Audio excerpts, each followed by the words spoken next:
Magandang araw po sa inyo, Ma'am Rosaline. Kamusta po kayo after po kayong may sa aming programa nung nakaraan? Medyo okay po ng bahagya. Bali po, unti-unting nagkakaroon ng solusyon po yung naging problema. Gaano na po ba kayo katagal na magkarelasyon ni Sir Richard? Halos mag 8 months po. Simula po nung last year na nag-live-in partner po kami. Paano po kayo nagkakilala? Na-meet ko po siya sa bar po kasi po yung sa naging work ko po niya as a group dancer po. May time po na nagkakaroon ng away dahil din po sa ako yung nagpo-provide ng time na yon, nagkakaroon po kami ng away dahil po sa hindi rin po siya nakakatulong sa akin. Ano po yung natutunan niyo dito? Huwag po basta-bastang magtiwala or makipagrelasyon lang ng ganun-ganon. Dapat po alamin po lahat ng background para po maging aware po, para po hindi po maulit na po yung mangyayari ng ganito. Sa ngayon po, ano po ba yung gusto nyo pong mangyari para po dito sa problem nyo kay Sir Richard? Kakatatay po siya sa baby, tapos po magkaroon po siya ng obligasyon po hanggang sa yung baby mapanganak ko po, hanggang sa lumaki po, suportahan po niya. Yun po, magpakatatay po siya sa mga naging anak din po niya para po maging maayos po ang lahat. Ganun po. Ganito po ma'am, tutulungan po namin kayo para po maobliga natin si Sir Richard na magbigay po ng suporta po habang kayo ay nagbubuntis at pupunta po tayo ng barangay para po makagawa tayo ng kasunduan, and after po ninyong manganak ay sasamahan naman po namin kayo para po magkaroon ng DNA testing at para mapatunayan din natin na talagang si Sir Richard po yung ama at maobliga siya na magbigay ng sustento para po kay baby. Okay po? Richard Mojica, matuto kang magpakatatay sa mga anak, lalo na sa baby ko. Kasi may na-involved na bata lalo na yung baby ko. Matuto kang mag-provide.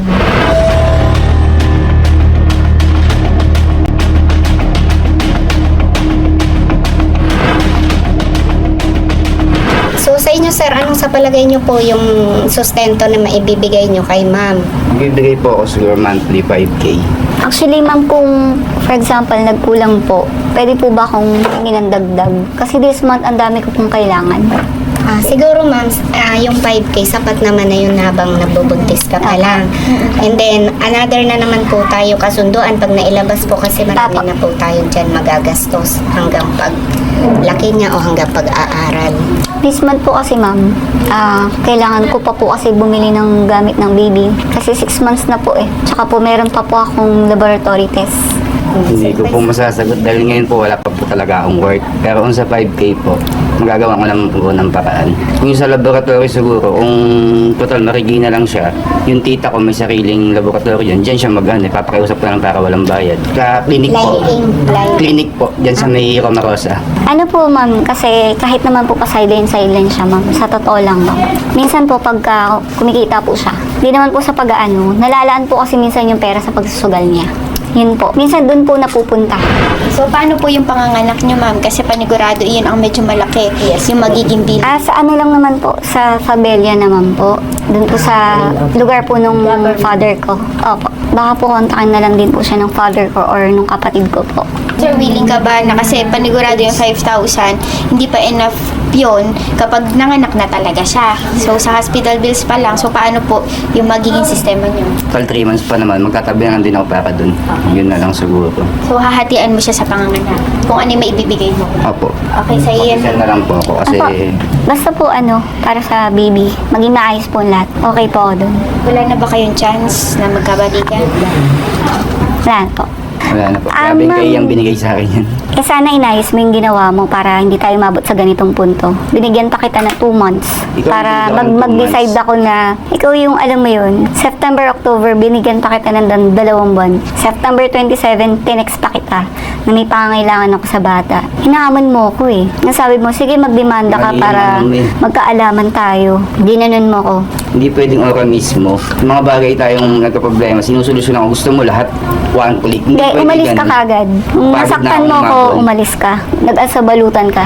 Yung regarding po dun sa napag-usapan natin sa ere po na after po ng panganganak nyo, siguro mga after 1 month or 2 months, kung kailan pwede nang makuha na ng sample si baby, ipapapaternity test po natin para inassure naman ng program po namin na if ever na hindi talaga si Sir Richard ang tatay, ibabalik natin yung mga nagastos niya.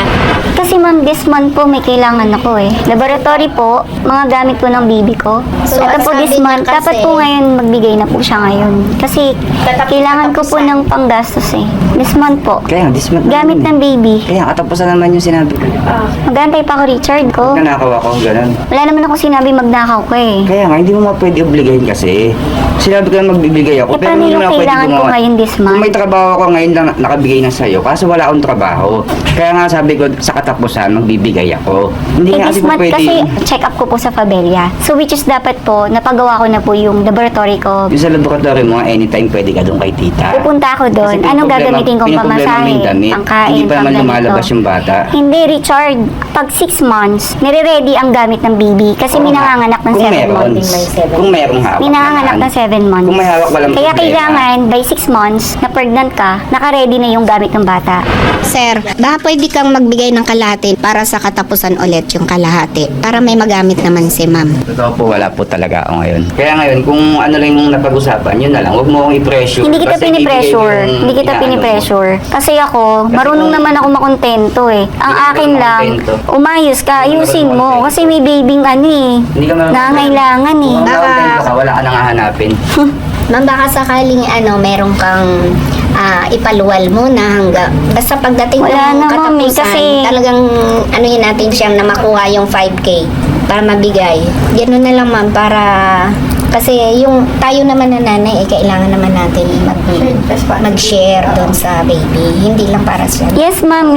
Ako naman po mula noon na nag-live-in partner kami. Ako naman po lagi So sumasagot. baka pwede mo Lagi naman po sagutin ako mo na noon. ngayon yung Hindi kasi po pwede na kung ano yung maisip mo, yun ang gagawin Hindi, Richard. Inuobliga kita dahil may obligasyon Kaya ka. nga, alaga na naman ako Obligasyon mo yung anak ko. Dahil anak mo talaga to. kailangan kasi niya magsulat dito na yun yung lagi niyang pagbibigay every katapusan ng end of the month. Kailangan yun sir na tuparin niyo po ha. Kasi kung hindi, paakyat na lang natin kung hindi sila magkakasundo ma'am. Pwede naman eh. Sa non-support. Yes, ma'am. Ganun na lang Kakasuhan po. ng non-support. Ganun na lang po. Kasi nakakaramdam talaga ako na wala po. Para Kasi doon na lang sa kahit taas tigayin ko yan ako mag-decide po. kung magkano talagang maibibigay niya. Yung antayin ko na lang po. Tapos pagka Hindi na hindi po packet ko na lang po. Kasi- Ganun na lang po. Oo. Ako po si Richard Mujica na nangangako na magbigay ng 5,000 sa tuwing katapusan ng buwan hanggang makapanganak si Rosaline at tutulong sa gasto sa panganganak. Willing po ako magpa-DNA po sa tinakdang araw. Kapag hindi na po siya tumupad, itataas ko po ang kaso sa korte at maghihintay po ako ng hanggang sa manganak para po sa DNA test.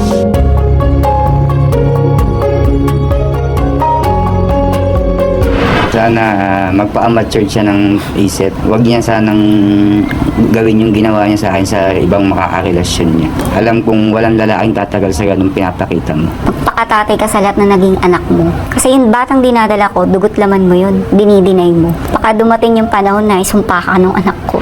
Sa inyong dalawa, ang maipapayo ko, sana maging maayos kayong dalawa at huwag idadamay yung bata kasi paglaki nun baka kung ano yung nakikita sa inyo gagayahin din nila. Pagkayari po ng panganganak nyo, Ma'am Rosaline, ay iimbitahan ulit natin si Sir Richard para naman po sa paternity test po na gagawin natin. Malinaw po? Malinaw. Okay. So, on behalf of Sir Rafi Tulfo po, maraming salamat po, Ma'am, sa inyong agarang pag-aksyon dito po sa kanilang problema. Mr. Rafi, thank you po pala dahil nagkaroon po kami ng kasunduan ni Richard Mojica na magsustento po sa baby ko.